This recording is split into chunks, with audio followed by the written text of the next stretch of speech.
سلام دوستانو، د روزې میاشتې تاسو ټولو ته مبارک وي. هیله ده په صحتمندۍ، سلامتۍ او عبادت سره یې تیره کړئ.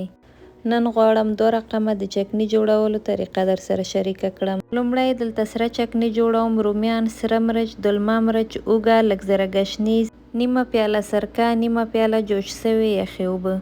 مواد می ګرانډر کې واچول، میده می کړه، بیا می سرکه ور اضافه کړه، جوش شوې یخې اوبه می ور اضافه کړې، د ضرورت په اندازه می مالګه ور واچوله. چکني آماده سوه. ورپسې می شنه چکني تیاره کړه. ګشنیز، شنه مرچ، دلمه مرچ، اوږه، نیمه پیاله سرکه، نیمه پیاله جوش شوې یخې اوبه. ټول مواد می په ګرانډر کې میده کړه. سرکه، جوش شوې یخې اوبه، مالګه می ور اضافه کړه. شنه چکني هم تیاره سوه.